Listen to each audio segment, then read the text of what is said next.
all of that, Tom and Anushka are here to discuss today's headlines. I can't imagine what we'll start with. Right, so these are the WhatsApps that have been revealed. A great deal of controversy, both sides of the argument here. Sir Gavin Williamson accused, and this is day 2. Sir Gavin Williamson accused teachers of looking for an excuse not to work during the pandemic, said to Matt Hancock that staff may use a lack of PPE in schools as a reason not to open. He added all of them will be... some will just not want to say they can't. All of them will, but some will just want to say they can't, so they have an excuse to avoid having to teach. What joys. He then went on to say that teaching unions really do just work.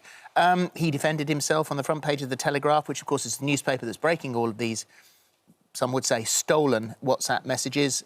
His overriding concern was that children only get one shot of education, so I felt that keeping the schools open was the right thing to do. I mean, there's all sorts of stuff. I mean, it's day 2, so this is day 2. It's not very controversial, really, for day 2. Well, it's not a surprise that ministers were arguing about policy during the pandemic, particularly around the opening of schools. But I think Sir Gavin's ignored a kind of key rule for government ministers, which is don't say anything that would look bad on the front page of the Daily Mail or indeed the Daily Telegraph, even if you think it's in private, because guess what? It looks terrible. And he's sort of apologised, kind of. Tries to back it up by saying, look, my wife's a primary school teacher. I understand that teachers work very, very hard, but it just looks terrible.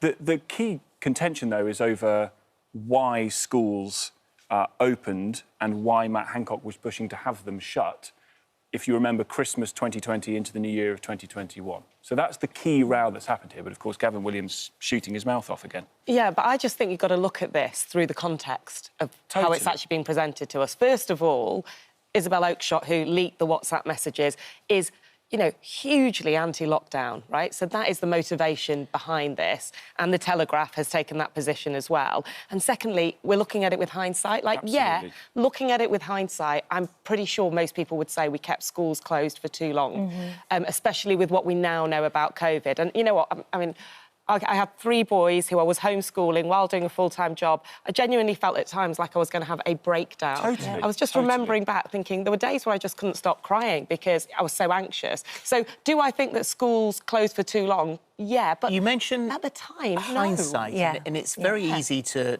forget what it was like for us all at that time. There was no vaccine on the horizon. Nobody had a clue what was happening, how severe it was going to be, what it would mean to us all. In fact, Lord Bethell was on Channel 4 News last night, and this is where those making decisions found themselves in something that had never happened before, that they hadn't had to deal with. He said there was a concern about pets.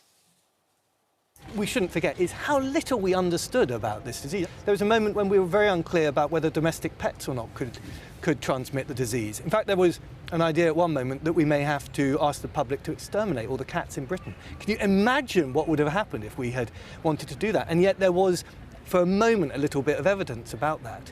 So that had to be investigated and closed down. I don't think people would have done it. You know, imagine if the government said, you know, press conference comes out, Boris Johnson says, I'm very sorry, you're going to have to... Because you'd have to do it yourself, so many cats. Kill your cat. You're going to have to... Oh, my God, I don't think people would have done it. They may not have done it, but I mean, it never straw. got to that. But what the point is, this is where we were back then. We had no clue what was going on. Even remembering it, I still think this is absolutely bonkers that they even talked about it. I mean, they were going to, you know, you're going to kill your family pet in order to stop this disease. But, yeah, you're right, that's the thing. And so when you think about teachers, for example, at the time, yeah, they were really scared. Yeah, we understand why teachers were really scared and why schools closed. But the further we get from it, the harder we have to remember that emotion. And I think it's going to make us look back and feel about it quite differently. If there was evidence at the time that said, actually, we don't think children transmit this back to adults and actually maybe it's more harmful for children than we thought, so let's keep schools closed, then fine. But there wasn't. Let's look at the fundamental here. The fundamental here is the fact that Isabel Oakeshott was writing the book with Matt Hancock, had access to his phone and his messages.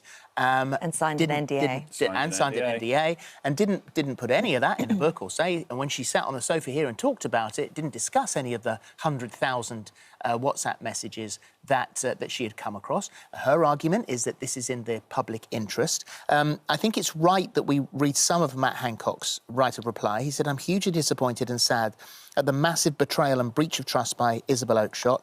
I'm also sorry for the impact on the very many people, political colleagues, civil servants and friends who worked hard with me to get through the pandemic and save lives," bearing in mind that they're quoted in those WhatsApp messages as well. There's absolutely no public interest case for this huge breach. All the materials for the book have already been made available to the inquiry, which is the right and only place for everything to be considered properly and the right lessons to be learned. As we have seen, releasing them in this way gives a partial, biased account to suit an anti-lockdown agenda. Isabel and I worked closely together for more than a year on my book, based on legal confidentiality in a process approved by the Cabinet Office. Isabel repeatedly reiterated the importance of trust throughout and then broke that trust. I mean, it's going to get very, very messy, this, isn't it, between Matt Hancock and presumably Isabel Oakeshott about who signed what when and what legal rights anyone has.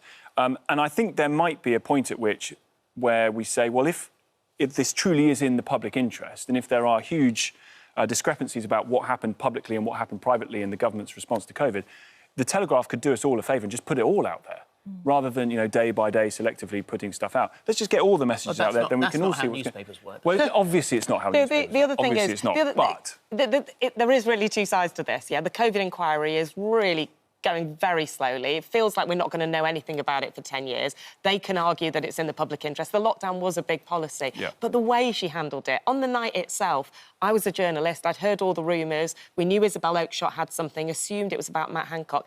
I rang Matt Hancock's advisor with an hour to go till the story broke, and they didn't know about it, right? At the time, I was sceptical. I actually didn't trust it, but very clearly, they didn't know about it. Wow. And that's one thing I would say, that for all the public interest arguments, and I think there are public interest arguments, Definitely. yeah? You know, this was a really big thing for all of the us. inquiry the right place for that? 100%. Yes, if we... Yeah, 100%. I mean, well, I think the way she dealt with it without telling them is very questionable. But the problem with the inquiry is every other country seems to have inquiries that are underway. When are we going to actually start seeing some of this? It could be 10 years. That's what it feels like at the moment. So I think maybe the response to this should be, right, we are going to speed up this inquiry because, rightly, we need answers. Oh, yeah. Let's move on to a different story now. The King has asked the Duke and Duchess of Sussex to vacate their home in Windsor. This is, of course, Frogmore Cottage.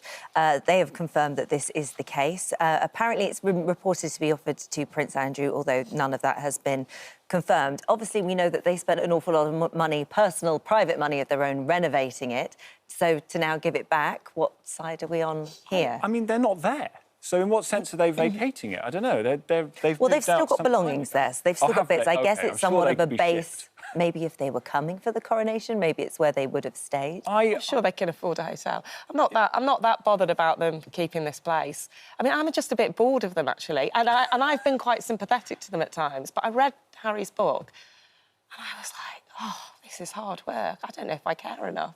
I'm surprised. I mean, depending on the way in which they've been ejected from the cottage and no, you can't come back and you can't collect your stuff. You know, it's like lovers' tiffs, isn't it? You end up getting it in a big box and parting company with it.